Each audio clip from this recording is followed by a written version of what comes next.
komunikasi dengan perkembangan manusia. Komunikasi mempunyai fungsi yang berbeda-beda. Yang pertama, menurut Thomas Enskydal, ia mengemukakan bahwa kita berkomunikasi terutama untuk menyatakan dan mendukung identitas diri, untuk membangun kontak sosial dengan orang di sekitar kita, akan mempengaruhi orang lain merasa berpikir atau berperilaku yang seperti kita inginkan.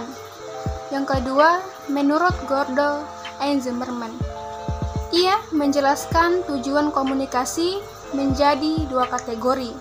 Yang pertama, kita berkomunikasi untuk menjelaskan tugas-tugas yang penting bagi kehidupan kita, untuk memberikan makan dan pakaian pada diri kita sendiri. Yang kedua, kita berkomunikasi untuk menyampaikan atau memupuk hubungan dengan orang lain dan mempunyai isi. Komunikasi juga bisa terjadi di mana saja, seperti di rumah, di kampus, dan di kantor.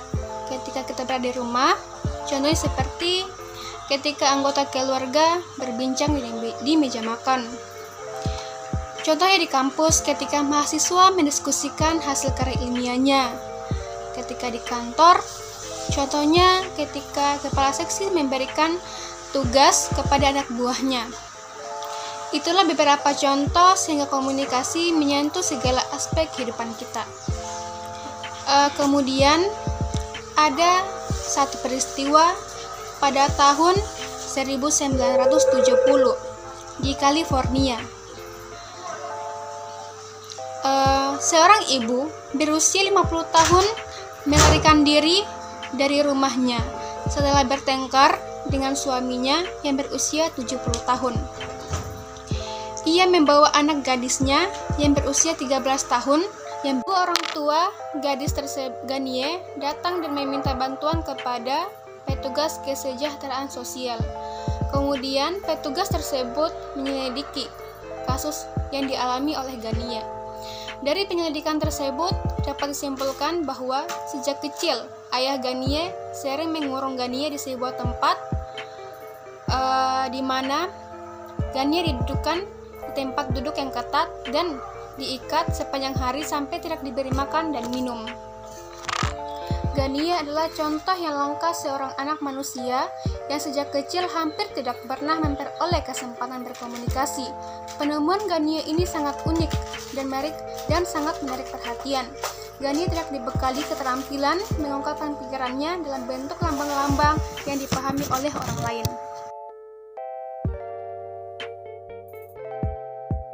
Hubungan komunikasi dengan psikologi. Perkembangan komunikasi memang dibesarkan oleh para peneliti psikologi. 3 di antara 4 orang bapak ilmu komunikasi yang disebut Wilbur Substram adalah sejarah psikologi. Paul Lazarsfeld, pendiri ilmu komunikasi lainnya, adalah psikologi yang banyak dipengaruhi Sigmund Freud, bapak psikoanalisis.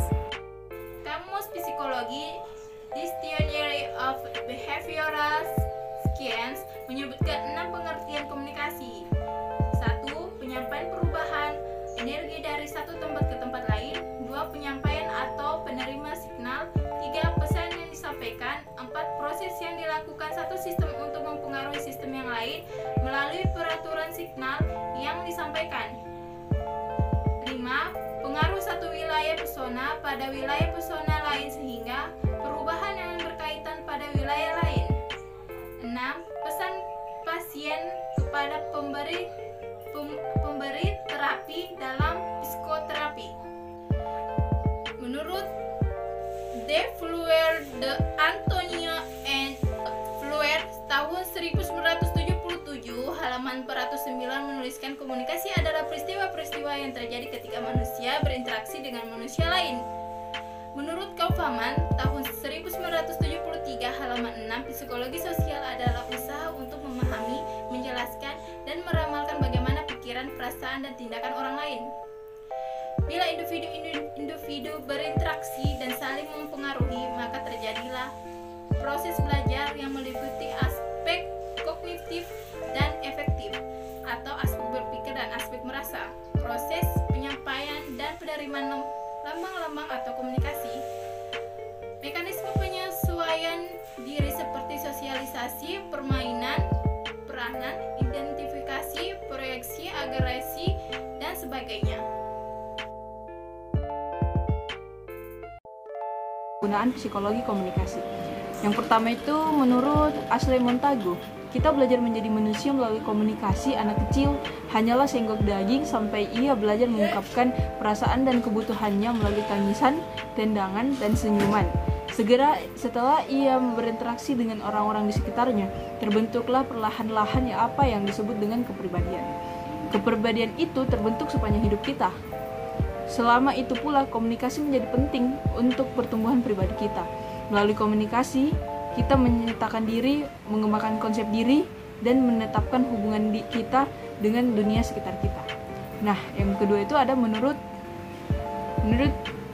Star L. Taps dan Sylvia Moss, komunikasi efektif menimbulkan ada 5 hal. Yang pertama itu pengertian. Pengertian di mana artinya itu penerimaan yang cermat dari isi stimuli seperti yang dimaksud oleh komunikator. Yang kedua ada kesenangan. Kesenangan itu komunikasi ini lazim disebut fasis atau fatigue communication. Dimaksudkan untuk menimbulkan kesenangan.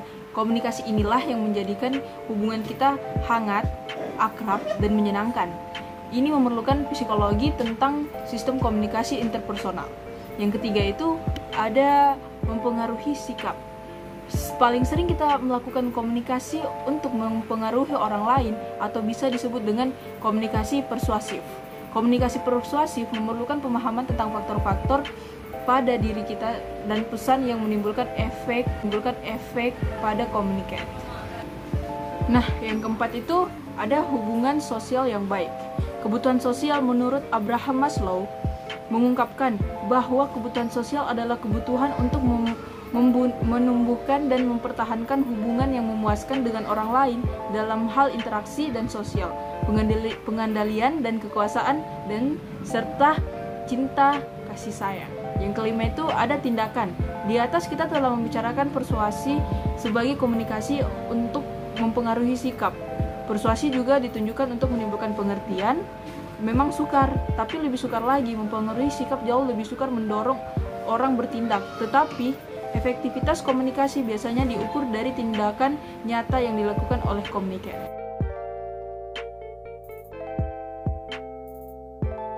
Fungsi komunikasi.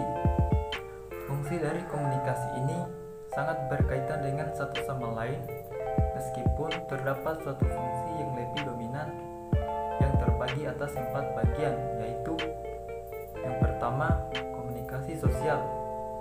Komunikasi sebagai komunikasi sosial sangat penting untuk membangun konsep diri kita sendiri.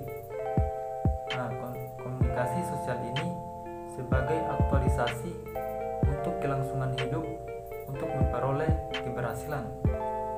Yang kedua, komunikasi ekspresif. Komunikasi ini sangat berkaitan dengan komunikasi sosial, yaitu komunikasi ekspresif. Dari mana komunikasi ekspresif ini dapat dilakukan baik sendirian ataupun dalam kelompok. Yang ketiga, komunikasi ritual. Erat kaitannya dengan komunikasi ekspresif, yaitu komunikasi ritual.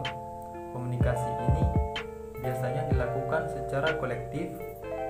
Suatu komunitas sering melakukan upacara-upacara berlainan sepanjang tahun dan sepanjang hidup yang disebut para antropologis, mulai dari upacara kelahiran, khitanan, ulang tahun, dan pertualangan.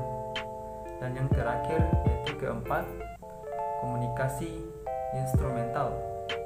Komunikasi ini berfungsi sebagai instrumen untuk mencapai tujuan-tujuan pribadi maupun pekerjaan, baik tujuan jangka pendek maupun jangka panjang.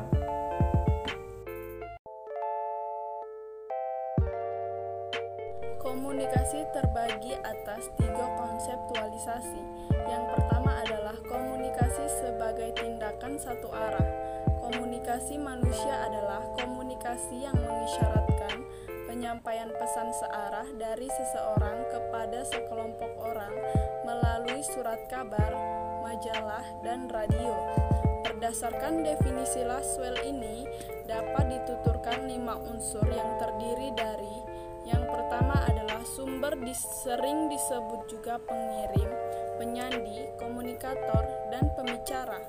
Yang kedua adalah apa yang dikomunikasikan oleh sumber kepada penerima pesan merupakan seperangkat simbol verbal dan nonverbal yang mewakili perasaan, nilai, dan gagasan.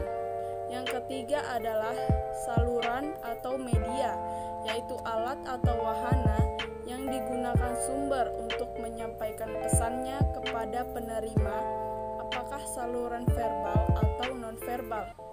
Pada dasarnya, komunikasi manusia menggunakan 2 saluran, yakni cahaya dan suara. Yang keempat adalah penerima, juga disebut sasaran atau tujuan.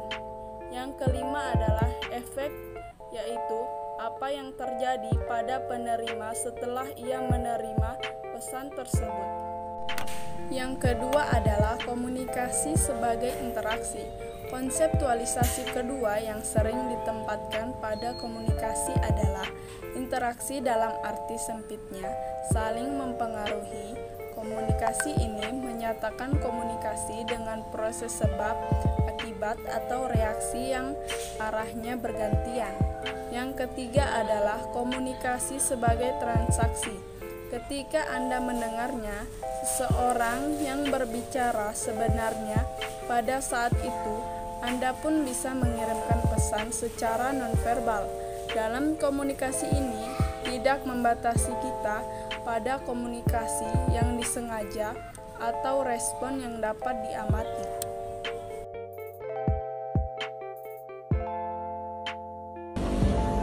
Komunikasi dan kehidupan manusia. Komunikasi adalah persyaratan hidup manusia karena tanpa komunikasi, interaksi antar manusia, baik secara perorangan, kelompok, maupun organisasi tidak mungkin dapat terjadi.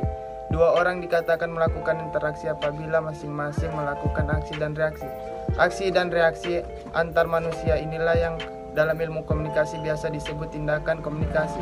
Tindakan komunikasi dapat dilakukan dalam berbagai cara, secara verbal dalam bentuk kata-kata baik lisan ataupun tulisan, secara nonverbal tidak dalam bentuk kata-kata misalnya seperti sikap, tingkah laku, gambar, dan bentuk lainnya yang mengandung arti.